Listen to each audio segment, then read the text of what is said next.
लोकसभा चुनाव से पहले किसान एक बार फिर से दिल्ली में बड़े आंदोलन की तैयारी में हैं। 20 मार्च को किसान दिल्ली कूच करेंगे। वहां महापंचायत होगी और इस महापंचायत में आंदोलन को लेकर रणनीति तय होनी है। क्या है किसानों का पूरा प्लान, इस रिपोर्ट के जरिए जानिए। फिर बड़े आंदोलन की तैयारी में किसान। 20 मार्च को दिल्ली जुटने का आह्वान। चुनाव से पहले क्या है किसानों का प्लान? किसान एक बार फिर आंदोलन की राह पकड़ने वाले हैं। एक बार फिर दिल्ली की सड़कों पर किसानों की भारी भीड़ दिखाई देने वाली है। संयुक्त किसान मोर्चा ने दोबारा बड़े आंदोलन का ऐलान किया है। अब 20 मार्च को दिल्ली कूच कर महापंचायत की तैयारी की जा रही है। ये फैसला हरियाणा के कुरुक्षेत्र में हुई राष्ट्रीय बैठक में एसकेएम ने लिया है। 20 मार्च को दिल्ली में पूरे देश के किसान एकत्रित होके सरकार से अपनी हमारी मांगे जिन पे उन्होंने वायदा किया था उस समय और जो आज तक उन्होंने पूरा नहीं किया, उसको लेके हम दिल्ली में जुटेंगे। इस बैठक में पंजाब के अलावा हरियाणा और यूपी समेत कई प्रदेशों के किसान संगठनों के पदाधिकारी शामिल हुए थे। संयुक्त किसान मोर्चा के पदाधिकारियों ने बताया कि लंबित मांगों को लेकर किसान फिर से आंदोलन करने को मजबूर हुए हैं। इन मांगों को लेकर देश भर के किसान अब 20 मार्च को दिल्ली की ओर कूच करेंगे। उनका कहना है कि किसान आंदोलन के समय सरकार ने जो वादे किए थे वो अभी तक पूरे नहीं किए हैं। सरकार अपने वादों को भूल गई है। ऐसे में सरकार को उन वादों को याद दिलाने के लिए दिल्ली में महापंचायत की जाएगी। इसी महापंचायत में किसान आंदोलन को लेकर फैसला किया जाएगा। किसानों की महापंचायत में लोकसभा चुनाव के लिए भी रणनीति तय की जाएगी। संयुक्त किसान मोर्चा लोकसभा चुनावों के समय सरकार को घेरने का काम करेगा ताकि उसकी मांगों को पूरा किया जा सके। किसान नेता डॉक्टर सुनीलम ने कहा कि अब संयुक्त किसान मोर्चा किसानों का एक संविधान बनाने जा रहा है। फिर इस संविधान के आधार पर आगे के फैसले लिए जाएंगे। इसके लिए एक 31 सदस्यीय कमेटी का गठन भी किया जाएगा। ये ऐतिहासिक निर्णय हुआ है कि संविधान की दिशा निर्देशिकाएं तय हुई हैं। उसके अंदर 9 बिंदु हैं जिससे कि जो भी संगठन जुड़ना चाहता है तो उसके लिए एक आवश्यकताएं होंगी और किस प्रक्रिया से संयुक्त किसान मोर्चा काम करेगा। तो इसलिए आज का दिन संयुक्त किसान मोर्चा के इतिहास में एक महत्वपूर्ण दिन है और देश के किसान आंदोलन के अंदर भी एक महत्वपूर्ण दिन है। राजनीतिक दलों के साथ क्या रिश्ता रहेगा, संगठन की क्या ताकत रहेगी, उसके हिसाब से क्या प्रपोर्शन रहेगा और मोटे तौर पर एक 31 मेंबर कमेटी जो है वो इसका पूरा संचालन करने का काम करेगी। कुरुक्षेत्र की जाट धर्मशाला में हुई बैठक में संयुक्त किसान मोर्चा ने अपनी मांगों का जिक्र किया।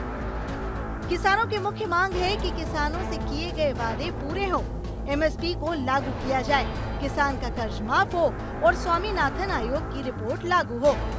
देश के किसान राजधानी दिल्ली में फिर बड़े आंदोलन की तैयारी में हैं। पिछली बार किसान आंदोलन के समय सरकार ने जो वादे किए वो अभी तक पूरे नहीं हुए। इस बार किसानों की तैयारी पहले से भी ज्यादा बड़ी है। ऐसे में सभी की नजरें 20 मार्च को होने वाली महापंचायत पर टिकी है। आज तक ब्यूरो। चंडीगढ़ युवा कांग्रेस कार्यकर्ताओं ने अडानी ग्रुप के खिलाफ विरोध प्रदर्शन किया है। युवा कांग्रेस के कार्यकर्ता सेक्टर 33 स्थित भारतीय जनता पार्टी के प्रदेश कार्यालय का घेराव करने जा रहे थे, लेकिन कुछ ही दूरी पर पुलिस ने बैरिकेड्स लगा दिए और उन्हें रोक लिया। इससे वो और ज्यादा भड़क गए। विरोध में युवा कांग्रेस के कार्यकर्ताओं ने नारेबाजी शुरू कर दी। युवा कांग्रेस के प्रदेश अध्यक्ष मनोज लुबाना ने बैरिकेड्स पर चढ़कर विरोध प्रदर्शन किया है। इस दौरान बड़ी संख्या में पुलिस फोर्स तैनात थी। ਅਸੀਂ ਜਵਾਬ ਮੰਗਣਾ ਚਾਹੁੰਦੇ ਹਾਂ ਮੋਦੀ ਸਰਕਾਰ ਤੋਂ ਕਿਉਂ ਚੁੱਪ ਬੈਠੀ ਹੈ? ਆਪਣੇ ਦੋਸਤ ਨੂੰ ਬਚਾਉਣ ਲਈ ਕਿਉਂ ਚੁੱਪ ਬੈਠੀ ਹੈ? ਜਦ ਸਾਡੇ ਦੇਸ਼ ਤੇ ਇੰਨੀ ਬੜੀ ਸੁਵਿਧਾ ਰੱਖੀ ਹੈ, ਦੇਸ਼ ਦੇ 70% ਲੋਕ SBI ਚ ਅਕਾਊਂਟ ਰਹੇ ਤੇ LIC ਕਰਾ ਰੱਖੀ ਹੈ। ਅਗਰ LIC ਜਾਂ SBI ਨੂੰ ਘਾਟਾ ਪਊਗਾ ਤਾਂ ਆਟੋਮੈਟਿਕਲੀ ਸਾਡੇ ਦੇਸ਼ ਦੇ ਲੋਕਾਂ ਨੂੰ ਘਾਟਾ ਪਊਗਾ। ਤੇ ਅਸੀਂ ਜਵਾਬ ਮੰਗਣਾ ਚਾਹੁੰਦੇ ਹਾਂ ਆਪਣੇ ਦੇਸ਼ ਦੇ ਪ੍ਰਧਾਨ ਮੰਤਰੀ ਜੀ ਤੋਂ ਵੀ ਉਹ ਕਿਉਂ ਚੁੱਪ ਬੈਠੇ ਨੇ। कारोबारियों को पंजाब में निवेश करने के लिए प्रेरित करना इस वक्त भगवंत मान सरकार के सामने बड़ी चुनौती है, क्योंकि पंजाब के कारोबारी सबसे ज्यादा निवेश यूपी में कर रहे हैं। ऐसे में सवाल यह है कि क्या पंजाब के कारोबारियों पर भी योगी का जादू चल गया है या फिर भगवंत मान कारोबारियों के निवेश के लिए आकर्षित करने में वो फेल रहे हैं।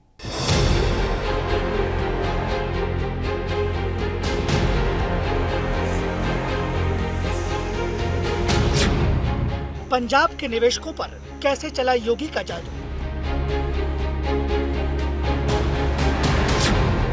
क्या मान सरकार से नाराज है पंजाब के कारोबारी? पंजाब से बाहर क्यों जा रहा है बड़ा निवेश? पंजाब के कारोबारी लगातार दूसरे राज्यों में निवेश कर रहे हैं। इसका सबसे बड़ा उदाहरण हाल ही में देखने को मिला, जब राज्य के करीब 30 बड़े कारोबारियों ने उत्तर प्रदेश में 10,000 करोड़ रुपए से ज्यादा का निवेश करने का फैसला किया है। इस फैसले ने भगवंत मान सरकार की टेंशन बढ़ा दी है। पंजाब से जिन नामी गिरामी उद्योग समूह ने उत्तर प्रदेश में निवेश करने का फैसला किया है, उनमें Spray Engineering Devices 100 crore, Nahar group 800 crore, Trident group 800 crore और Madhav KRG private limited 700 crore शामिल हैं। पंजाब से बाहर अगर 10,000 करोड़ रुपए का निवेश हुआ तो भगवंत मान सरकार को इसे चेतावनी के तौर पर लेना चाहिए, क्योंकि इस निवेश के साथ कई छोटे बड़े उद्योग भी बाहर जा सकते हैं। सबसे बड़ा सवाल ये है कि आखिर उद्योगपति पंजाब से बाहर क्यों जा रहे हैं? इसके पीछे मोटे मोटे 5 कारण बताए जा रहे हैं। नंबर 1, पुरानी औद्योगिक इकाइयों को नई इकाइयों के बराबर प्रोत्साहन नहीं मिल रहा है। नंबर 2, आधारभूत ढांचे की कमी। नंबर 3, बिगड़ती कानून व्यवस्था भी निवेश बाहर जाने की बड़ी वजह है। नंबर 4, ट्रांसपोर्टर यूनियंस की दादागिरी है। नंबर 5, लाल फीताशाही की वजह से भी पंजाब से निवेश छिन रहा है। निवेश पंजाब से बाहर जाने के लिए United cycle and parts manufacturing association के अध्यक्ष DS चावला सरकार को जिम्मेदार ठहरा रही है। यहाँ गवर्नमेंट की स्कीम्स जो हैं पंजाब की स्कीम से ज़्यादा बेटर हैं। जैसे मैंने बोला कि एग्जिस्टिंग को ओवरलुक करके नई इंडस्ट्री मत लाइए। जो दूसरी स्टेट्स हैं वो इंडस्ट्रियलाइजेशन नहीं हुई है, वहाँ पे बड़े बड़े यूनिट तो जा चुके हैं, लेकिन अगर जब तक लघु उद्योग नहीं जाएगा कहीं पे, वो स्टेट प्रोग्रेस नहीं कर सकती है। यूपी में इंडस्ट्री नहीं थी, तो नए सेटअप करने जा रहे हैं, छत्तीसगढ़ में करने जा रहे हैं, मध्य प्रदेश में करने जा रहे हैं, बिहार है, बंगाल बुला रहा है। वो एक तरह से इंडस्ट्रियलाइजेशन नया करना चाहता है। तो यहाँ तो ऑलरेडी इंडस्ट्रियलाइजेशन आपके पास में है, तो आप हमको संभालिए ना जी। इसमें कोई दो राय नहीं है कि पंजाब के कारोबारी बाहर जा रहे हैं और राज्य में निवेश करने से कतरा रहे हैं। सुनील सचदेवा पिछले 4 दशकों से लुधियाना के साइकिल उद्योग से जुड़े हैं। वो साइकिल के पार्ट्स बनाने के अलावा खुद का अपना साइकिल ब्रांड भी बेचते हैं। उनको कई दशकों से सरकार की तरफ से प्रोत्साहन की दरकार है। आरोप है कि जब चुनाव आते हैं तो उद्योगों को सस्ती बिजली देने और आधारभूत ढांचा मजबूत करने के वादे किए जाते हैं, लेकिन बाद में कुछ नहीं मिलता। जबकि जब हम उससे सरकार की पेमेंट मांगते हैं, क्योंकि सरकारी दायरा भी काफी साइकिल खरीदता है, जब उससे पेमेंट की बात करते हैं तो वो कहते हैं जी इसमें तो पेमेंट जो है अपने हिसाब से ही आएगी। MSME को लड़ा रहे हैं कि 45 दिन में पेमेंट दो, अपनी पेमेंट का कोई पता नहीं कि अपनी इन्होंने पेमेंट कब देनी है। Then why they are making the MSME to fight with each other? They should see to it. Sachdeva ji, please tell us. And one thing more in that, in MSME they want, even if the payment is delayed for more than 45 days, they want 36% annual rate of interest on that, which is a very high rate of interest. अब damage control के लिए मुख्यमंत्री भगवंत मान action में आ गए हैं। वो उद्योगपतियों से संपर्क साध रहे हैं। भगवंत मान खुद लुधियाना, अमृतसर समेत कई जगहों पर उद्योगपतियों से मुलाकात कर चुके हैं और उनको सभी जरूरी सुविधाएं देने का आश्वासन दे रहे हैं ताकि निवेश राज्य से बाहर न जाए। चंडीगढ़ से मंजित सहगल के साथ आज तक ब्यूरो। पंजाब के सीएम भगवंत मान की तर्ज पर अब उनकी पत्नी डॉक्टर गुरप्रीत कौर की सुरक्षा को बढ़ाया गया है। इससे पहले डॉक्टर गुरप्रीत कौर की सुरक्षा में करीब 15 पुलिस जवान तैनात थे, पर अब जारी नए आदेशों के मुताबिक सीएम की पत्नी की सुरक्षा में करीब 40 जवानों की तैनाती होगी। इसके अलावा 2 जिप्सी और एक स्कॉर्पियो साथ चलेगी। पुलिस अधिकारियों के मुताबिक जब गुरप्रीत कौर किसी कार्यक्रम में शामिल होने जाती हैं तो लोग उनका सुरक्षा घेरा तोड़कर उनके पास पहुंच जाते हैं, जिसे देखते हुए उनकी सुरक्षा घेरे को और ज्यादा मजबूत कर दिया गया है। वारिस पंजाब दे संगठन के मुखिया अमृतपाल सिंह आज शादी के बंधन में बंधे हैं। बेहद गुपचुप तरीके से आयोजित कार्यक्रम में उन्होंने ब्रिटेन की रहने वाली लड़की के साथ फेरे लिए हैं। आनंद कारज की रस्में जालंधर स्थित एक गुरुद्वारे में पूरी की गईं। वारिस पंजाब दे संगठन के प्रमुख अमृतपाल सिंह आज शादी के बंधन में बंध गए। अमृतपाल सिंह ने ब्रिटिश एनआरआई किरणदीप कौर के साथ बाबा बकाला के जुल्लुपुर खेड़ा गांव के गुरुघर में लांबा फेरे लिए। अमृतपाल और किरणदीप आनंद कारज के लिए पहले जालंधर के फतेहपुर दोना स्थित श्री हरगोबिंद साहिब जी के ऐतिहासिक गुरुघर पर जाने वाले थे, पर निजी वजहों से आखिरी समय शादी के वेन्यू को बदल दिया गया। बहुत बहुत ਮਿਹਰਬਾਨੀ, ਧੰਨਵਾਦ ਸਾਰਿਆਂ ਦਾ ਤੇ ਸੰਗਤਾਂ ਦਾ ਵੀ ਜਿਹੜੇ ਦੇਖ ਰਹੇ ਨੇ, ਬਹੁਤ ਬਹੁਤ ਧੰਨਵਾਦ। ਭਾਈ ਸਾਹਿਬ ਕਿਵੇਂ ਦਾ ਸਮਾਗਮ ਰਿਹਾ ਦੋਵਾਂ ਪਰਿਵਾਰਾਂ ਦੇ ਵਿੱਚੋਂ, ਕਿੰਨੇ ਕੁ ਲੋਕ ਜਿਹੜੇ ਰਿਸ਼ਤੇਦਾਰ ਬੁਲਾਏ ਗਏ ਸੀ? ਜ਼ਿਆਦਾ ਨਹੀਂ, 50-60 ਦੇ ਕਰੀਬ ਸਾਡੇ ਆਪਣੇ ਸੰਗੀ ਸਾਥੀ ਸ਼ਾਮਲ ਹੋਏ ਸੀ ਔਰ ਇਹ ਬਹੁਤ ਸਾਦੇ ਕਿਸਮ ਦਾ ਸਮਾਗਮ ਸੀ। ਕੋਈ ਇਹਦੇ 'ਚ ਸਾਡਾ ਸੁਨੇਹਾ ਤੇ ਇਹੋ ਹੀ ਆ ਵੀ ਦੇਖੋ, ਇਹ ਰਸਮਾਂ ਜਿਹੜੀਆਂ ਨੇ ਜਨਮ ਮਰਨ ਤੇ ਜਿਹੜਾ ਵਿਆਹ ਹੈ, ਇਹ ਤਿੰਨ ਰਸਮਾਂ ਨੇ ਬੰਦੇ ਦੇ ਜੀਵਨ ਦੀਆਂ ਮੁੱਖ, ਇਹਨਾਂ ਤਿੰਨਾਂ ਨੂੰ ਸਾਦਗੀ ਨਾਲ ਹੀ ਨਿਭਾਉਣਾ ਚਾਹੀਦਾ। ਤਿੰਨਾਂ ਦੇ ਉੱਤੇ ਨਾ ਤੇ ਲੋੜ ਤੋਂ ਵੱਧ ਰੌਲਾ ਪਾਉਣਾ ਚਾਹੀਦਾ, ना लोड़ तो बाद गामी मनानी चाहिए। दोनों की शादी के बाद अमृतपाल के समर्थकों द्वारा गुरुद्वारे के बाहर लड्डू और मिठाइयां बांटी गई। अमृतपाल सिंह के शादी कार्यक्रम को पूरी तरह से सीक्रेट रखा गया था और यही वजह थी कि पूरे कार्यक्रम को बेहद सादगीपूर्ण तरीके से किया गया।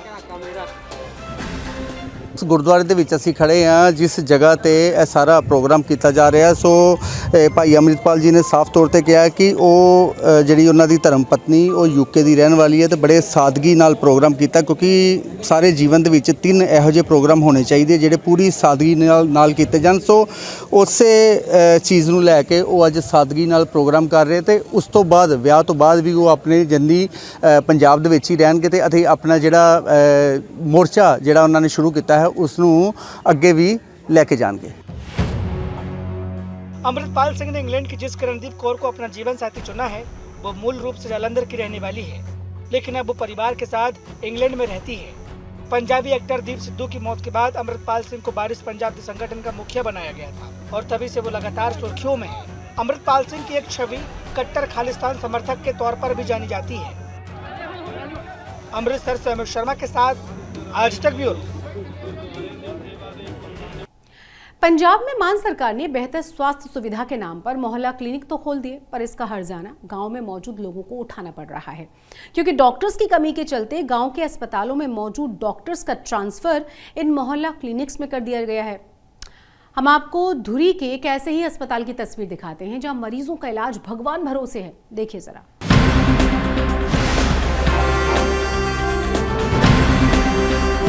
देने के नाम पर वाहवाही लूट रही पंजाब की मान सरकार के दावों में कितना सच है और कितना झूठ, इस बात की गवाही ये तस्वीरें दे रही हैं, जो सीएम मान के विधानसभा क्षेत्र धुरी की हैं।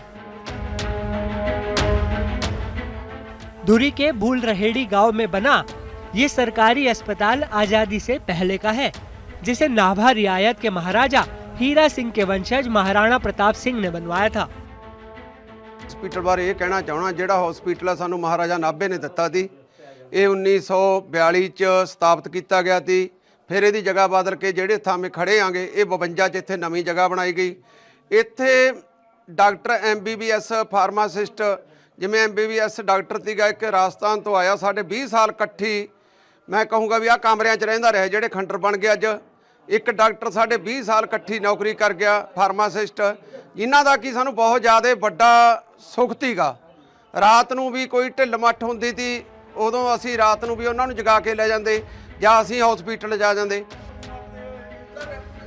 स्थानीय लोगों के बेहतर इलाज के मकसद से बनाए गए इस अस्पताल में आमतौर पर एक MBBS डॉक्टर, एक फार्मेसी अफसर और एक 4th ग्रेड कर्मचारी स्वास्थ्य सेवाएं देने के लिए हमेशा मौजूद होना चाहिए, पर आज की तारीख में अस्पताल में काम करने के लिए सिर्फ एक व्यक्ति बचा है। और आप जिस महिला को मरीजों को देखते हुए देख रहे हैं वो फार्मेसी ऑफिसर हरमिंदर कौर हैं, जिनकी ड्यूटी किसी दूसरे मोहल्ला क्लिनिक में लगाई गई, पर सरकार के साथ चल रहे विवाद के चलते उन्होंने नई जगह पर ज्वाइन ही नहीं किया। पहला स्टाफ सीगे एक डॉक्टर साहब MBBS डॉक्टर अरुण जैन जी ਤੇ ਇੱਕ ਮੈਂ ਫਾਰਮੇਸੀ ਅਫਸਰ ਹਰਮੰਦਰ ਕੌਰ, ਇੱਕ ਸਾਡੇ ਨਾਲ ਕਲਾਸ 4 ਨੇ ਸਾਡੇ ਬਲਵੀਰ ਕੌਰ ਜੀ। ਅਸੀਂ 3 ਸੀ ਮਤਲਬ HSC ਦੇ ਵਿੱਚ ਹਰ ਜਗ੍ਹਾ ਮਤਲਬ ਇਹ ਸਟਾਫ ਮੈਂਬਰਸ ਨੇ 3 ਨੇ, ਇੱਕ ਡਾਕਟਰ ਸਾਹਿਬ ਦੀ ਪੋਸਟ, ਇੱਕ ਫਾਰਮੇਸੀ ਅਫਸਰ ਦੀ ਪੋਸਟ, ਇੱਕ ਕਲਾਸ 4 ਦੀ ਪੋਸਟ ਹੈ ਜੀ। ਪਰ ਹੁਣ ਇਹ ਭੁੱਲ ਰੇੜੀ ਦੀ ਜਿਹੜੀ ਡਿਸਪੈਂਸਰੀ ਇੱਥੇ ਡਾਕਟਰ ਅਰੁਣ ਜੈਨ ਜੀ ਦੀ ਬਦਲੀ ਮਹੱਲਾ ਕਲੀਨਿਕ ਮੂਲੋਵਾਲ ਹੋ ਚੁੱਕੀ ਹੈ ਜੀ। ਮੇਰੀ ਬਾਜੀਗਰ ਬਸਤੀ ਧੂਰੀ ਹੋ ਚੁੱਕੀ ਹੈ ਜੀ। ਤੇ ਸਾਡੇ ਕਲਾਸ 4 ਦੇ ਆਰਡਰ ਆਉਣ ਵਾਲੇ ਨੇ ਵੀ ਇਹਨਾਂ ਦੀ ਕਿਸ ਜਗ੍ਹਾ ਕੀਤੀ ਹੈ, ਹਜੇ ਕੁਝ ਕਲੀਅਰ ਕਲੀਅਰ ਨਹੀਂ ਹੈਗਾ ਇਸ ਬਾਰੇ ਜੀ। खस्ता और जर्जर अस्पताल की हालत देखकर आप ये कह सकते हैं कि यहाँ पर मरीजों का इलाज भगवान भरोसे चल रहा है।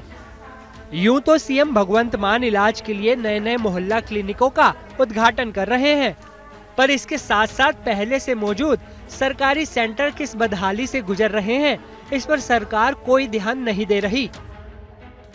ਜਿਹੜਾ ਉਰੇ ਡਾਕਟਰ ਸੀ MBBS ਉਹ ਵੀ ਉਹਦੀ ਬਦਲੀ ਕਰਕੇ ਮੂਲਵਾਲ ਲਾਇਆ ਗਿਆ ਹੈ। ਜਿਹੜੇ ਮੈਡਮ ਸਾਡੇ ਪਿੰਡ ਦੀ ਕੁੜੀ ਫਾਰਮਾਸਿਸਟ ਲੱਗੀ ਹੋਈ ਸੀ ਉਹਨਾਂ ਦੀ ਧੂਰੀ ਦੀ ਬਦਲੀ ਕਰੀ ਗਈ ਹੈ ਤੇ ਉਸ ਦਿਨ SMO ਸਾਹਿਬ ਆਏ ਸੀ ਸ਼ੇਰਪੁਰ, ਉਹਨਾਂ ਨੇ ਸਾਨੂੰ ਦੱਸਿਆ ਕਿ ਵੀ ਨਹੀਂ ਕਿਸੇ ਦੀ ਬਦਲੀ ਨਹੀਂ ਕੀਤੀ ਜਾਵੇਗੀ, ਉਰੇ 8 ਦਿਨਾਂ ਦੇ ਵਿੱਚ ਵਾਪਸ ਹੋ ਜਾਣਗੇ। ਪਰ ਅੱਜ 15-16 ਦਿਨ ਹੋ ਗਏ, ਕੋਈ ਗੱਲ ਨਹੀਂ, ਕੋਈ ਬਾਤ ਨਹੀਂ। ਸਾਨੂੰ ਸਾਡੇ ਕੋਲ ਚਿੱਠੀ ਆਈ ਹੈ ਵੀ 27 ਤਰੀਕ ਨੂੰ ਜਿਹੜਾ ਸਮਾਨ ਹੈ ਉਹ ਪੈਕ ਕਰਕੇ ਇਹ ਭੇਜਿਆ ਜਾਵੇ। ਇਹ ਜਿਹੜਾ ਹਸਪੀਟਲ ਆ ਜੀ ਬੰਦ ਕਰਨ ਦੀ ਕਗਾਰ ਤੇ ਆ ਗਿਆ। ਪਰ ਇੱਕ ਪਾਸੇ ਸਰਕਾਰ ਕਹਿ ਰਹੀ ਹੈ ਜਿਹੜੀ ਮਹੱਲਾ ਕਲੀਨਿਕ ਨੇ ਅਸੀਂ ਪਿੰਡ ਬਣਾ ਰਹੇ ਹਾਂ, ਪਰ ਦੂਜੇ ਪਾਸੇ ਜਿਹੜੇ ਚੰਗੇ ਬਣੇ ਹਸਪੀਟਲ ਨੇਗੇ ਉਹਨਾਂ ਨੂੰ ਵੀ ਉਰੋਂ ਲਿਜਾਇਆ ਜਾ ਰਿਹਾ ਹੈਗਾ। 5000 से ज्यादा की आबादी वाले भूल रहेड़ी गांव में सरकारी अस्पताल की खस्ता हालत को लेकर जब CMO परमजीत कौर से सवाल पूछा गया तो वो सरकारी कारगुजारियों पर मरहम पट्टी करती हुई दिखाई दी। सिर्फ ਅਸੀਂ MO ਦੀ ਹੀ ਡਿਊਟੀ ਲਗਾਈ ਹੈ ਉੱਥੇ ਮੁੱਲੋਵਾਲ, ਬਾਕੀ ਫਾਰਮਾਸਿਸਟ ਤੇ ਕਲਾਸ 4 ਉਹ ਉੱਥੇ ਹੀ ਹੈ, ਬਾਕੀ CHO ਦੀ ਡਿਊਟੀ ਲਗਾ ਦਿੱਤੀ ਹੈ ਤੇ ਸਿਹਤ ਸੇਵਾਵਾਂ ਨਿਰੰਤਰ ਮਿਲਦੀਆਂ ਰਹਿਣਗੀਆਂ ਉੱਥੇ ਪਬਲਿਕ ਨੂੰ। ਦੇਖ ਲੈਂਦੇ ਹਾਂ ਹੋਰ ਜਿਵੇਂ ਕੋਈ RMOs ਦੂਸਰੀ ਜਗ੍ਹਾ ਸਟੇਸ਼ਨਡ ਹੈ ਉਹਨਾਂ ਨੂੰ ਇੱਥੇ ਪਲਾਨ ਕਰਿਆ ਕਿ ਉਹਨਾਂ ਦੀ ਡਿਊਟੀ ਲਗਾ ਦਿੰਦੇ ਹਾਂ ਭੁੱਲਰਹੇੜੀ ਪਿੰਡ 'ਚ, ਤੇ ਲੇਡੀ ਡਾਕਟਰ ਦੀ ਵੀ ਜੇ ਅਵੇਲੇਬਿਲਿਟੀ ਹੈਗੀ ਹੈ ਦੇਖ ਲੈਂਦੇ ਹਾਂ ਉਹਨਾਂ ਦੀ ਵੀ ਲਗਾ ਦਾਂਗੇ ਡਿਊਟੀ ਅਸੀਂ। खुद को आम आदमी बताने वाले CM भगवंत मान, आप भी एक बार आम आदमी के इस दर्द को देख लीजिए, क्योंकि तस्वीरें आपके ही सूबे की हैं, जहां इलाज के नाम पर अस्पताल तो है पर इलाज करने वाला कोई नहीं। संगरूर से बलवंत सिंह विक्की के साथ आज तक ब्यूरो। ਅੰਮ੍ਰਿਤਸਰ ਮਿਊਨਿਸਪਲ ਕਾਰਪੋਰੇਸ਼ਨ ਮਾਲ ਮੰਡੀ ਦੇ ਦਫ਼ਤਰ ਦੇ ਵਿੱਚ ਅਸੀਂ ਖੜੇ ਹਾਂ, ਜਿਸ ਜਗ੍ਹਾ ਦੀ ਤੁਹਾਨੂੰ ਤਸਵੀਰਾਂ ਜ਼ਰੂਰ ਦਿਖਾਉਣ ਦੀ ਕੋਸ਼ਿਸ਼ ਕਰਾਂਗੇ। ਸਭ ਤੋਂ ਪਹਿਲਾਂ ਇੱਕ ਉਦਘਾਟਨ ਤੁਹਾਨੂੰ ਦਿਖਾਉਣ ਦੀ ਕੋਸ਼ਿਸ਼ ਕਰਾਂਗੇ। ਨਗਰ ਨਿਗਮ ਅੰਮ੍ਰਿਤਸਰ ਅਤੇ Amritsar city transport service limited Shri Prakash Singh Badal ਦੁਆਰਾ ਇਹ ਉਦਘਾਟਨ 28/1/2014 ਨੂੰ ਕੀਤਾ ਗਿਆ ਸੀ। ਸੋ ਸਿਟੀ ਬੱਸ ਦਾ ਜਿਹੜਾ ਦਫ਼ਤਰ ਬਣਾਇਆ ਹੈ ਮਿਊਨਿਸਪਲ ਕਾਰਪੋਰੇਸ਼ਨ ਨੇ, ਉਸ ਦਫ਼ਤਰ ਦੇ ਵਿੱਚ ਅਸੀਂ ਖੜੇ ਹਾਂ। ਸੋ ਇਹ ਉਦਘਾਟਨ ਜਿਹੜਾ ਪ੍ਰਕਾਸ਼ ਸਿੰਘ ਬਾਦਲ ਦੁਆਰਾ 2014 ਨੂੰ ਕੀਤਾ ਗਿਆ ਸੀ, ਕਿਉਂਕਿ ਇਹ ਪ੍ਰੋਜੈਕਟ 2007 ਦੇ ਵਿੱਚ ਜ਼ਰੂਰ ਆਇਆ ਸੀ, ਲੇਕਿਨ ਇਸ ਦਾ ਉਦਘਾਟਨ 2014 ਨੂੰ ਪ੍ਰੋਪਰ ਤਰੀਕੇ ਨਾਲ ਕੀਤਾ ਗਿਆ ਸੀ। ਸੋ ਉਸ ਵੇਲੇ ਮੁੱਖ ਮੰਤਰੀ ਜਿਹੜੇ ਪੰਜਾਬ ਦੇ ਪ੍ਰਕਾਸ਼ ਸਿੰਘ ਬਾਦਲ ਸੀ, ਅਕਾਲੀ ਦਲ ਦੀ ਸਰਕਾਰ ਸੀ, ਤੇ 2017 ਤੱਕ ਅਕਾਲੀ ਦਲ ਦੀ ਸਰਕਾਰ ਰਹੀ ਹੈ। ਸੋ ਹੁਣ ਉਹ ਪ੍ਰੋਜੈਕਟ ਦੀ ਤਸਵੀਰਾਂ ਵੀ ਤੁਹਾਨੂੰ ਦਿਖਾਉਣ ਦੀ ਕੋਸ਼ਿਸ਼ ਕਰਾਂਗੇ ਕਿ ਜਿਹੜੀ ਪ੍ਰੋਜੈਕਟ ਨੂੰ 2014 ਦੇ ਵਿੱਚ ਚਾਲੂ ਕੀਤਾ ਗਿਆ ਸੀ, ਉਸ ਪ੍ਰੋਜੈਕਟ ਦਾ ਹੁਣ ਹਾਲ ਕੀ ਹੈ। ਸਿਟੀ ਬੱਸਾਂ ਦਾ ਪ੍ਰੋਜੈਕਟ ਹੈ, ਕੁੱਲ 60 ਬੱਸਾਂ ਲਿਆਂਦੀਆਂ ਗਈਆਂ ਸੀ। ਸਿਟੀ ਬੱਸਾਂ ਦੇ ਹਾਲ ਤੁਸੀਂ ਦੇਖ ਸਕਦੇ ਹੋ ਕਿ ਆ ਲਿਖਿਆ ਉੱਪਰ Amritsar city transport service limited. So ਇਸ ਦਾ ਜਿਹੜਾ ਸਮਾਨ ਥੱਲੇ ਪਾਰਟਸ ਹੈ ਉਹ ਇਸ ਵੇਲੇ ਚੋਰੀ ਹੋਏ ਪਏ ਨੇ। ਸੋ ਕਰੀਬ 60 ਬੱਸਾਂ ਇਸ ਜਗ੍ਹਾ ਤੇ ਲੱਗੀਆਂ ਹੋਈਆਂ ਤੇ 60 ਬੱਸਾਂ ਦੇ ਹਾਲਾਤ ਇਸ ਵੇਲੇ ਸਾਰੀ ਬੱਸਾਂ ਦੇ ਹਾਲਾਤ ਤੁਹਾਨੂੰ ਕੁਝ ਇਹੋ ਜਿਹੇ ਹੀ ਨਜ਼ਰ ਆਉਣਗੇ, ਕਿਉਂਕਿ ਇਸ ਦਫ਼ਤਰ ਜਿਹੜਾ ਮਾਲ ਮੰਡੀ ਸਥਿਤ ਹੈ ਦਫ਼ਤਰ ਹੈ ਜਿਹੜਾ, ਇਸ ਜਗ੍ਹਾ ਤੇ ਰਾਤ ਵੇਲੇ ਕੋਈ ਨਹੀਂ ਹੁੰਦਾ। ਸੋ ਚੋਰਾਂ ਦਾ ਅੱਡਾ ਜ਼ਰੂਰ ਬਣਿਆ ਹੈ। ਸੋ ਸਿਟੀ ਬੱਸਾਂ ਦੇ ਹਾਲਾਤ ਜਿਹੜੇ ਕਰੋੜਾਂ ਰੁਪਈਏ ਦਾ ਪ੍ਰੋਜੈਕਟ ਸੀ, ਕਰੋੜਾਂ ਰੁਪਈਏ ਦੇ ਪ੍ਰੋਜੈਕਟ ਦਾ ਇਸ ਵੇਲੇ ਕੀ ਹਾਲਾਤ ਨੇ। ਸੀਟਾਂ ਵੀ ਤੁਸੀਂ ਦੇਖ ਸਕਦੇ ਹੋ। ਸੋ ਇੱਕ ਬੱਸ ਦੀ ਤਸਵੀਰਾਂ ਨਹੀਂ ਹੈ, ਬਲਕਿ ਹਰ ਬੱਸ ਦੀ ਤਸਵੀਰਾਂ ਕੁਝ ਤੁਹਾਨੂੰ ਇਹੋ ਜਿਹੀਆਂ ਹੀ ਨਜ਼ਰ ਆਉਣਗੀਆਂ। ਸੋ ਇਸ ਦੇ ਨਾਲ ਤੁਹਾਨੂੰ ਹੋਰ ਬੱਸਾਂ ਦੀ ਤਸਵੀਰਾਂ ਵੀ ਤੁਹਾਨੂੰ ਦਿਖਾਉਣ ਦੀ ਕੋਸ਼ਿਸ਼ ਕਰਾਂਗੇ ਕਿ ਆਖਿਰ ਹੋਰ ਬੱਸਾਂ ਦੀ ਤਸਵੀਰਾਂ ਕੀ ਹੈ। ਸੋ ਕਰੋੜਾਂ ਰੁਪਏ ਦੇ ਪ੍ਰੋਜੈਕਟ ਦੇ ਹਾਲਾਤ ਤੁਸੀਂ ਦੇਖ ਸਕਦੇ ਹੋ ਕਿ ਜਿਹੜੇ ਸਰਕਾਰ, ਕੋਈ ਵੀ ਸਰਕਾਰ ਹੋਏ ਪੰਜਾਬ ਦੇ ਵਿੱਚ ਉਹਨਾਂ ਨੇ ਹੋਏ ਜਾਂ ਫਿਰ ਕਿਸੇ ਹੋਰ ਸਟੇਟ 'ਚ, ਲੋਕਾਂ ਨੂੰ ਪ੍ਰੋਜੈਕਟ ਦੇ ਨਾਮ ਤੇ ਜ਼ਰੂਰ ਵੱਡੇ ਵੱਡੇ ਸੁਪਨੇ ਦਿਖਾਏ ਜਾਂਦੇ ਆ, ਲੇਕਿਨ ਉਸ ਤੋਂ ਬਾਅਦ ਹਾਲਾਤ ਕੀ ਹੁੰਦੇ ਆ। ਇਹ ਡੀਜ਼ਲ ਦੀ ਟੈਂਕੀ ਹੈ ਜਿਸ ਜਗ੍ਹਾ ਤੇ ਪੈਟਰੋਲ ਜਾਂ ਡੀਜ਼ਲ ਪਾਇਆ ਜਾਂਦਾ। ਸੋ ਇਸ ਦੇ ਅੰਦਰ ਤੁਸੀਂ ਦੇਖ ਸਕਦੇ ਹੋ ਕਿ ਇਸ ਦੇ ਅੰਦਰ ਬਿਲਕੁਲ ਖਾਲੀ ਹੈ, ਬਿਲਕੁਲ ਖਾਲੀ ਹੈ। ਜਿਹੜੀ ਟੈਂਕੀ ਹੈ ਉਹ ਵੀ ਇਸ ਵੇਲੇ ਸ਼ਾਇਦ ਚੋਰਾਂ ਦੇ ਹੱਥ ਦੇ ਵਿੱਚ ਹੋਣਗੀ। ਸ਼ੀਸ਼ੇ ਸਾਰੀ ਗੱਡੀਆਂ ਜਿੰਨੀਆਂ ਬੱਸਾਂ ਲੱਗੀਆਂ ਇੱਥੇ ਸਾਰਿਆਂ ਦੇ ਟੁੱਟੇ ਪਏ ਆ। ਅੰਦਰ ਦਾ ਸਮਾਨ ਪਾਰਟਸ ਹਰ ਕਿਸੇ ਦੇ ਅੰਦਰ ਨਹੀਂ ਹੈ। ਸੋ ਇਹ ਹਾਲਾਤ ਅੰਮ੍ਰਿਤਸਰ ਦੀ ਸਿਟੀ ਬੱਸਾਂ ਦੇ ਨੇ ਤੇ 60 ਬੱਸਾਂ ਕਾਰਪੋਰੇਸ਼ਨ ਦੇ ਮਾਲ ਮੰਡੀ ਦਫ਼ਤਰ ਦੇ ਵਿੱਚ ਲੱਗੀਆਂ ਨੇ ਕਿ ਹਾਲਾਤ ਇੰਨੇ ਖਰਾਬ ਨੇ ਕਿ ਡ੍ਰੀਮ ਪ੍ਰੋਜੈਕਟ, ਲੋਕਾਂ ਦਾ ਕਹਿਣਾ ਹੈ ਕਿ ਅਗਰ ਡ੍ਰੀਮ ਪ੍ਰੋਜੈਕਟ ਇਹ ਹੈ ਤੇ ਆਮ ਪ੍ਰੋਜੈਕਟ ਜਿਹੜੇ ਸਰਕਾਰਾਂ ਦੁਆਰਾ ਸ਼ੁਰੂ ਕੀਤੇ ਜਾਂਦੇ ਤੇ ਉਹਨਾਂ ਦੇ ਕੀ ਹਾਲਾਤ ਹੋਣਗੇ।